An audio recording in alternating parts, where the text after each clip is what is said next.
Tuhan Allah berfirman, "Tidak baik kalau manusia itu seorang diri saja. Aku akan menjadikan penolong baginya yang sepadan dengan dia." Lalu Tuhan Allah membentuk dari tanah segala binatang hutan dan segala burung di udara. Dibawanyalah semuanya kepada manusia itu untuk melihat bagaimana ia menamainya. Dan seperti nama yang diberikan manusia itu kepada tiap-tiap makhluk yang hidup, demikianlah nanti nama makhluk itu. Manusia itu memberi nama kepada segala ternak, kepada burung-burung di udara, dan kepada segala binatang hutan. Tetapi baginya sendiri, ia tidak menjumpai penolong yang sepadan dengan dia. Lalu Tuhan Allah membuat manusia itu tidur nyenyak. Ketika ia tidur, Tuhan Allah mengambil salah satu rusuk daripadanya, lalu menutup tempat itu dengan daging. Dan dari rusuk yang diambil Tuhan Allah dari manusia itu, dibangunnyalah seorang perempuan. Lalu dibawanya kepada manusia itu. Lalu berkatalah manusia itu, "Inilah dia, tulang dari tulangku, dan daging dari dagingku. Ia akan dinamai perempuan, sebab ia diambil dari laki-laki." Sebab itu, seorang laki-laki akan meninggalkan ayahnya dan ibunya, dan bersatu dengan istrinya, sehingga keduanya menjadi satu daging. Mereka keduanya telanjang, manusia dan istrinya itu, tetapi mereka tidak merasa malu.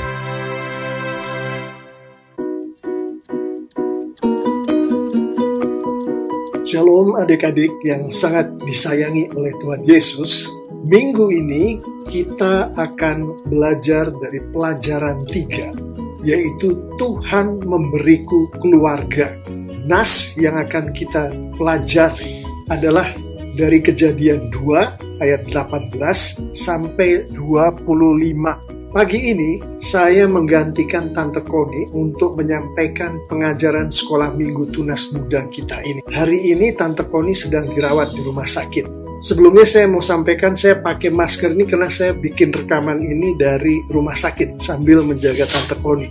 Nanti kita akan mendoakan Tante Koni juga sebelum kita menutup pelajaran kita pada hari ini. Mari kita membuka ibadah sekolah minggu kita pada pagi hari ini dengan menghadap kehadirat Tuhan, memuliakan Tuhan melalui doa kita. Bapa di surga, terima kasih Bapa untuk berkat yang Kau berikan kepada kami semua. Baik hamba sebagai hambamu maupun anak-anakmu, yaitu dengan kami boleh bersama-sama mendengarkan firman-Mu untuk kemudian mendiskusikannya di dalam hati kami dan mengertinya, dan dengan urapan Roh Kudus-Mu Engkau izinkan kami untuk melakukannya di dalam kehidupan kami sehari-hari. Urapi kami semua Bapa, sehingga yang kami lakukan pada hari ini boleh berkenan di hadapan-Mu sebagai ibadah yang sejati yang kami persembahkan kepadamu di dalam nama Tuhan Yesus Kristus. Haleluya, amin. Kita akan berangkat dari ayat hafalan kita, yaitu dari Kejadian 2 ayat 18. Firman Tuhan berkata, "Tidak baik kalau manusia itu seorang diri saja. Aku akan menjadikan penolong baginya yang sepadan dengan dia." Ayat ini nanti dihafalkan oleh adik-adik semua di rumah, dan silahkan direkam penghafalan itu dan dikirimkan kepada Tante Koni atau kepada saya melalui grup WA kita.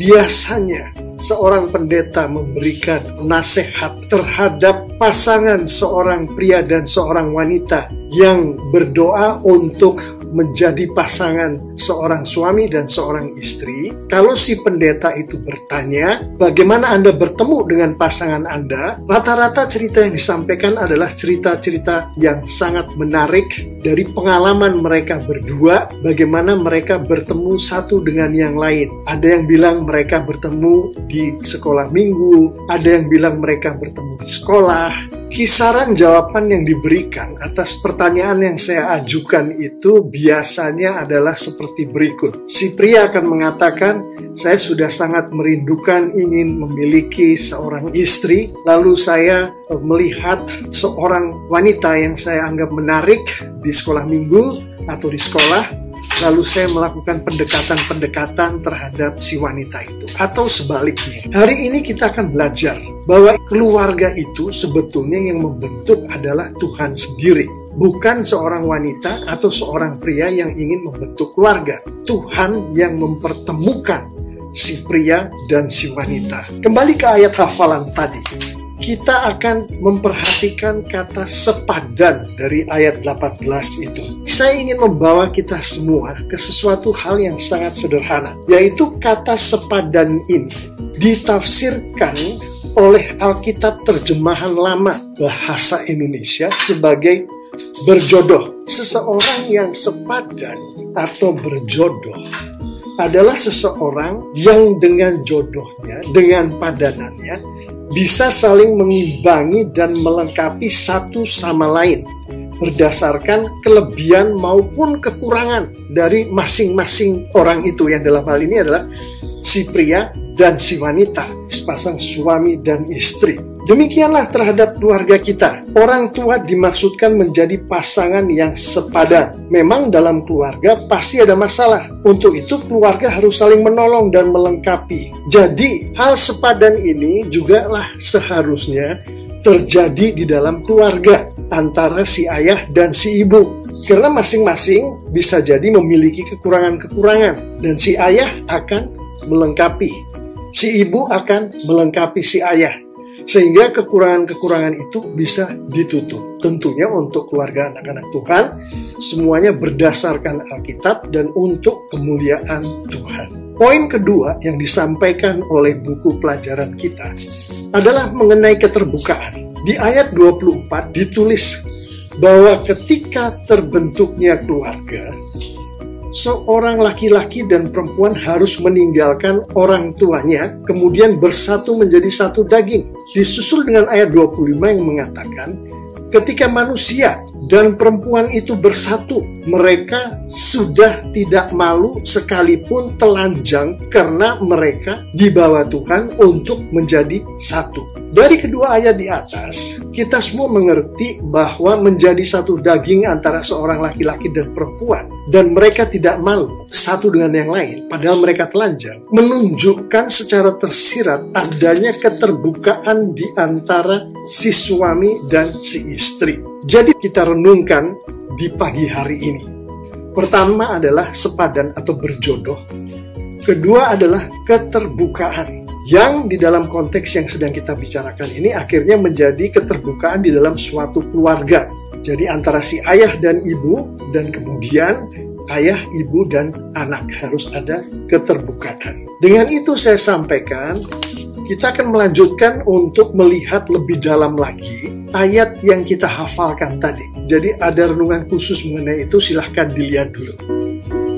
Bapak, Ibu, Saudara-saudari yang sangat dikasihi oleh Tuhan Yesus, nas renungan firman Tuhan kali ini adalah Kejadian 2 ayat 18 dan ayat-ayat pendukungnya. Adapun tema yang akan kita bicarakan kali ini adalah Tuhan memberiku keluarga. Di Kejadian 2 ayat 18, Tuhan Allah berfirman, tidak baik kalau manusia itu seorang diri saja. Aku akan menjadikan penolong baginya yang sepadan dengan dia. Kata aku di sini mengacu kepada Tuhan Allah. Kata aku di ayat ini di dalam terjemahan bahasa Indonesia versi terjemahan baru adalah kata tunggal. Dari konteks Alkitab kita mengetahui bahwa Kejadian 2 ayat 18 adalah kelanjutan dari Kejadian 1 ayat 26. Berfirmanlah Allah, baiklah kita menjadikan manusia menurut gambar dan rupa kita, supaya mereka berkuasa atas ikan-ikan di laut dan burung-burung di udara, dan atas ternak, dan atas seluruh bumi, dan atas segala binatang melata yang merayap di bumi. Kata kita di sini mengacu kepada Allah, kepada Tuhan Allah. Ada nuansa yang berbeda antara kata aku di Kejadian 2 ayat 18 dan kata kita di Kejadian 1 ayat 26. Yang kedua-duanya yaitu kata aku di Kejadian 2:18 dan kata kita di Kejadian 1 ayat 26 mengacu kepada Tuhan Allah. Kata aku di Kejadian 2 ayat 18 adalah tunggal. Kata kita di Kejadian 1:26 adalah jamak. Kita melihat nuansa yang berbeda. Jika Kejadian 2 ayat 18 adalah kelanjutan dari Kejadian 1 ayat 26, maka nuansa dari kata yang dipergunakan untuk mengacu kepada Tuhan Allah seyogianya adalah dalam bentuk jamak, yaitu kita. Bukan nuansa dalam bentuk tunggal seperti yang ada di Kejadian 2 ayat 18 sebagaimana disampaikan di Alkitab Bahasa Indonesia versi terjemahan baru. Mari kita melihat dari Alkitab yang dipergunakan di abad keempat oleh orang-orang kudus pada saat itu. Alkitab ini bernama Septuagint yang adalah terjemahan bahasa Yunani dari bahasa aslinya, yaitu bahasa Ibrani. Septuagint mempergunakan kata kita untuk mengacu ke Tuhan Allah. Bentuknya jamak sama seperti kata kita di Kejadian 1 ayat 26 tadi. Kita akan melihat satu sumber lagi, yaitu Alkitab yang dipergunakan oleh orang-orang kudus di sekitar abad kedua, namanya Vulgate. Vulgate ini adalah terjemahan ke bahasa Latin dari bahasa asli, yaitu bahasa Ibrani. Di Kejadian 2 ayat 18, Vulgate mempergunakan kata kita, jamak, untuk mengacu ke Tuhan Allah. Pertanyaannya adalah, mengapa kata kita ini begitu penting di dalam renungan firman Tuhan kali ini? Jawabannya adalah pada saat Tuhan Allah berfirman di Kejadian 1 ayat 26, Tuhan Allah mengacu kepada dirinya sendiri sebagai kita, kata jamak. Tuhan sedang menunjukkan ketritunggalannya, yaitu Allah Bapa, Allah Putra, Allah Roh Kudus. Bapak, Ibu, Saudara-saudari yang sangat dikasihi Tuhan Yesus, dengan mempergunakan kata kita, jamak, Tuhan sedang menunjukkan kepada umatnya suatu hakikat, suatu nature, suatu kodrat dari Tuhan sendiri. Meskipun Tuhan sendiri adalah supernatural, adikodrati. Di sini Tuhan menunjukkan kepada umatnya bahwa Allah Bapa, Allah Putra, Allah Roh Kudus adalah gambaran dari suatu keluarga. Hakikat atau nature atau kodrat ini dijelaskan lebih jauh di Kejadian 1 ayat 27. Maka Allah menciptakan manusia itu menurut gambarnya. Menurut gambar Allah diciptakannya dia, laki-laki dan perempuan, diciptakannya mereka. Salah satu hakikat dari gambar Allah itu adalah ketritunggalannya. Artinya salah satu hakikat itu adalah keluarga. Dengan kata lain, pada saat Allah menciptakan laki-laki dan perempuan, Allah merancang suatu keluarga bagi si laki-laki dan perempuan itu. Berdasarkan gambar Allah, Tuhan menciptakan keluarga berdasarkan salah satu hakikat gambar Allah.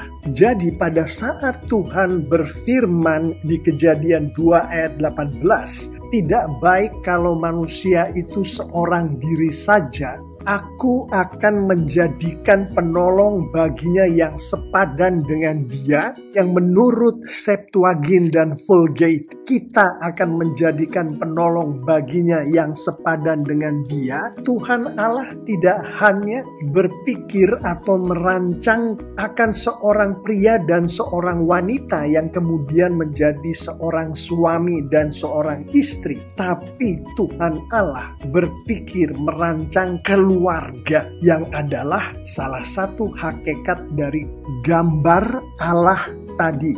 Sekarang kita mengerti di Kejadian 2 ayat 18 dimulai dengan seorang pria, kemudian Allah menciptakan seorang wanita.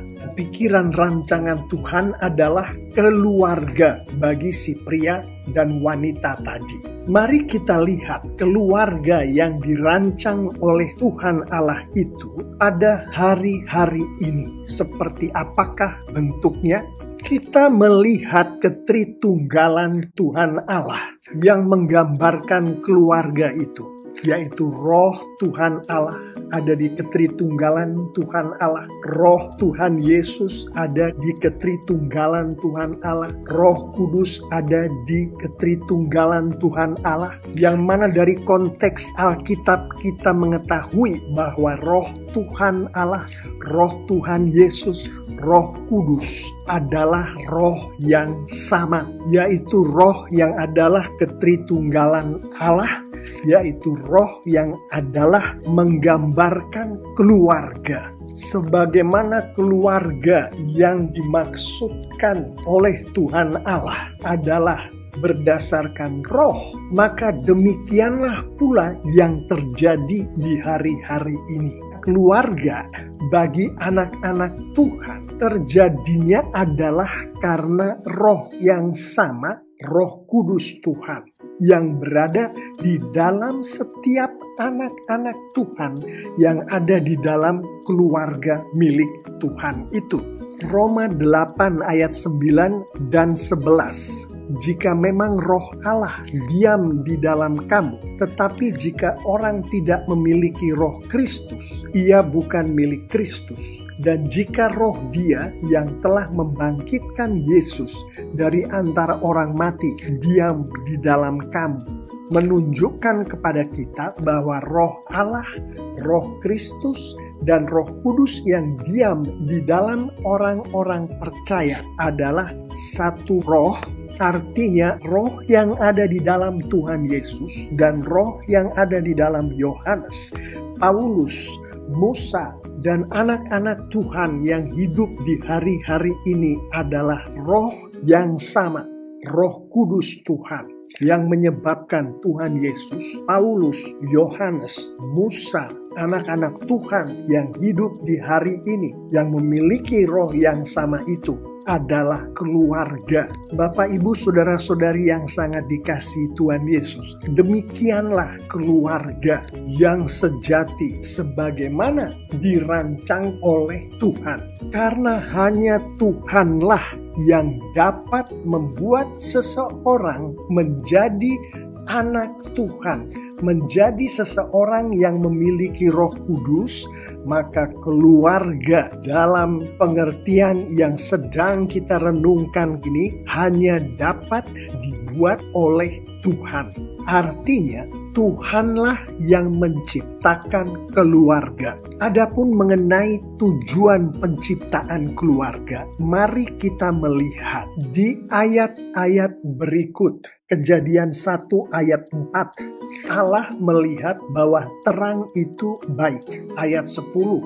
Allah melihat bahwa semuanya itu baik. 12. Allah melihat bahwa semuanya itu baik. 18. Allah melihat bahwa semuanya itu baik. 21. Allah melihat bahwa semuanya itu baik. 25. Allah melihat bahwa semuanya itu baik. 31. Sungguh amat baik.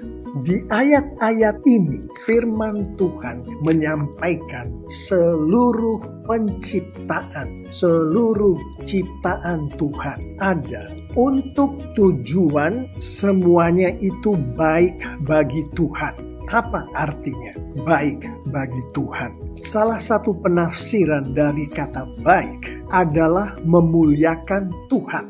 Jadi kalau kita masukkan kembali ke ayat-ayat tadi, kita melihat ayat keempat, Allah melihat bahwa terang itu memuliakan Tuhan.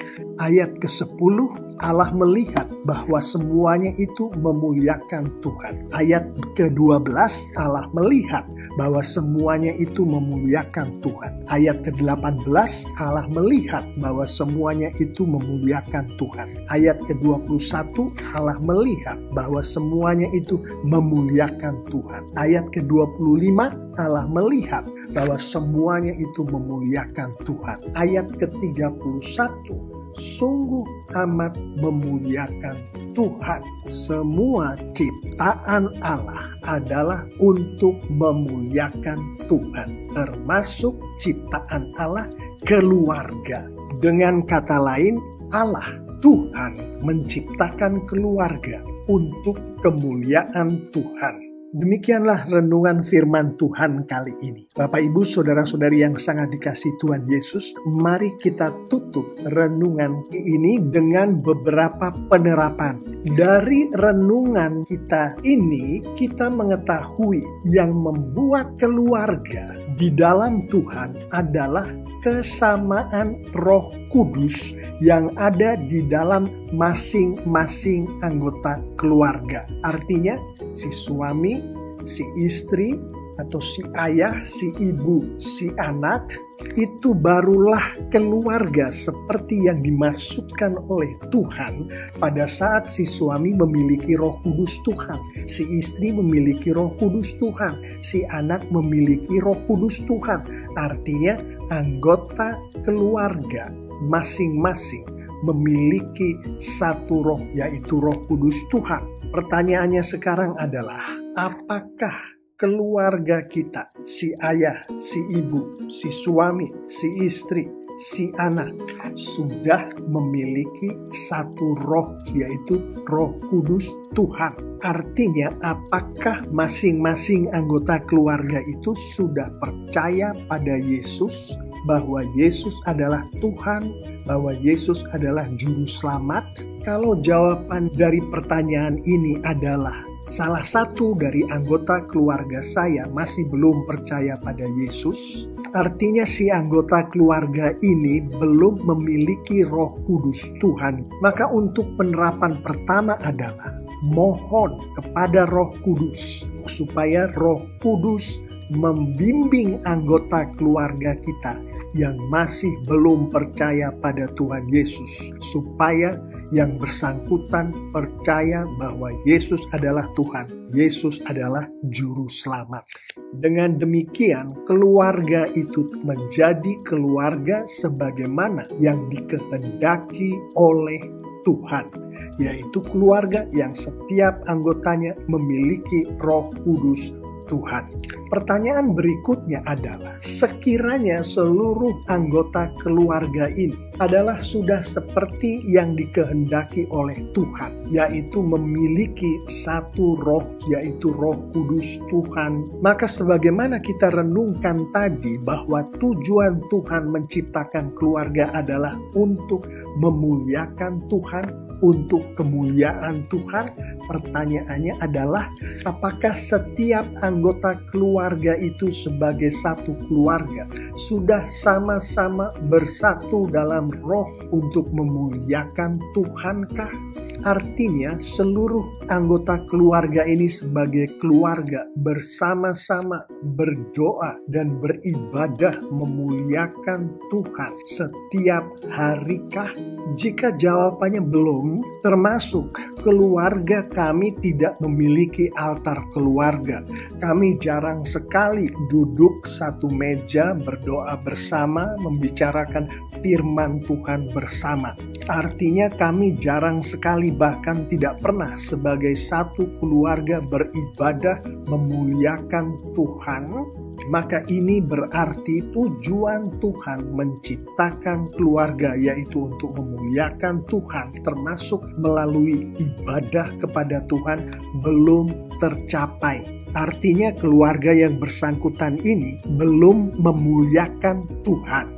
Bapak, Ibu, saudara-saudari yang sangat dikasihi oleh Tuhan Yesus, penerapan kedua adalah bagi keluarga yang masih belum memuliakan Tuhan dengan belum memiliki ibadah harian, altar keluarga harian kepada Tuhan adalah mohon ampun pada Roh Kudus. Dan mohon Roh Kudus mengurapi setiap anggota keluarga yang ada di keluarga yang sedang kita bicarakan ini, yaitu keluarga yang belum memuliakan Tuhan ini, agar Roh Kudus memampukan setiap anggota keluarga di dalam keluarga ini, memampukan keluarga ini untuk memuliakan Tuhan melalui mereka melakukan ibadah harian seperti altar keluarga. Saya mengimani jika anak-anak Tuhan melakukan firman-Nya yang hari ini kita renungkan bersama, termasuk melakukan penerapan-penerapan dari renungan kita kali ini, maka Tuhan kita dipermuliakan. Alkitab menunjukkan kepada kita bahwa Tuhan akan memberkati anak-anaknya yang memuliakan Tuhan dengan luar biasa. Amin. Kesimpulan pertama adalah Tuhan Allah menghendaki setiap orang untuk hidup berumah tangga, yaitu memulai kehidupan bersama dalam sebuah keluarga. Kesimpulan kedua, Tuhan Allah lah yang mendirikan keluarga bagi manusia. Kesimpulan ketiga, Tuhan Allah yang menghendaki perjodohan dan menyiapkan jodoh bagi masing-masing yang sepadan untuk bersama saling mencintai dan saling melengkapi satu sama lain. Jadi adik-adik yang sangat dikasihi Tuhan Yesus, demikianlah renungan kita pagi hari ini. Penerapan yang tadi adik-adik dengarkan ditambah lagi dengan apa yang disampaikan oleh penulis sebagai penerapan. Saya akan bacakan, adik-adik sudah punya buku, pasti sudah tahu apa itu. Yang pertama adalah percayalah bahwa Tuhan yang membentuk keluargamu. Nyatakanlah rasa syukurmu kepada Tuhan atas keluarga yang Tuhan berikan kepadamu. Dan kita bisa melihat dari hari ke hari apa yang Tuhan berkatkan kepada kita sebagai anak-anak yang Tuhan berikan melalui ayah, melalui ibu kita, melalui kakak kita, melalui adik kita. Kita tulis saja itu dan kita syukuri masing-masing yang kita tulis. Penerapan yang kedua adalah mengekspresikan rasa syukur itu dengan memberikan kesaksian mengenai anggota keluarga yang kita syukuri itu di kertas gambar yang kosong. Masing-masing keluarga kita gambar, bikin jadi satu deretan yang biasanya kita lihat ini di belakang mobil. Ini ada gambar keluarga, ada ayahnya, ada ibunya, ada si kakak, ada si adiknya. Gambar aja itu terus dikasih komentar-komentar hal-hal yang membuat kita semua bersyukur. Jadi demikianlah renungan firman Tuhan kali ini, adik-adik. Kita akan menutup renungan kita dengan berdoa. Tapi sebelum itu saya ingin mengingatkan, pertama, yang kita lakukan saat ini adalah ibadah kita kepada Tuhan. Salah satu bentuk ibadah juga adalah memberikan persembahan kepada Tuhan. Jadi saya mau mengingatkan, kalau ibadah kita tidak masuk memberikan persembahan kepada Tuhan, maka belum komplit itu. Jadi jangan lupa memberikan persembahan itu, dan ada nomor di bawah ini yang bisa dilihat dari slide yang sekarang ada di depan adik-adik. Sekarang mari kita dengan bersemangat menutup ibadah kita yang adalah kelas sekolah minggu kita pada pagi hari ini dengan berdoa. Bapa yang bertahta di kerajaan surga, kami bersyukur dan berterima kasih untuk pagi hari ini. Engkau izinkan kami untuk memuliakan nama-Mu melalui sekolah minggu kami, di mana kami boleh mendengarkan firman. Kami boleh mengerti akan firman-Mu. Kami boleh berdoa, memohon bimbingan dari Roh Kudus, agar Roh Kudus menuntun kami di dalam kami menerapkan firman-Mu di dalam kehidupan kami sehari-hari. Kami mengimani bahwa yang kami lakukan adalah ibadah yang berkenan bagi-Mu Bapa di surga. Terima kasih untuk itu. Juga kami berdoa untuk persembahan yang kami berikan pada hari ini. Biarlah itu juga harum di hadapan-Mu sebagai ibadah kami kepadamu. Secara khusus kami mau mendoakan teman-teman kami yang terdampak oleh penyakit COVID. Beberapa di antaranya adalah orang-orang yang dekat dengan kami, Bapak. Bebaskan mereka dari COVID ini. Berkatilah sekolah minggu kami. Berkatilah gereja kami TLCC. Secara khusus kami semua memohon Engkau, Bapa di surga, berkenan menyembuhkan guru kami terkasih, Tante Koni, yang saat ini sedang dirawat di rumah sakit atas sakit mah yang sedang dialaminya. Engkau beri kesembuhan, Engkau beri semangat, Engkau beri penghiburan untuk Tante Koni. Terima kasih Bapa di surga, di dalam nama Tuhan Yesus Kristus kami sudah berdoa, mengucap syukur. Haleluya, amin. Jangan lupa untuk tetap terus mendoakan satu sama lain. Jangan lupa juga untuk tetap terus menerapkan protokol kesehatan di dalam kehidupan kita. Sampai jumpa minggu depan adik-adik.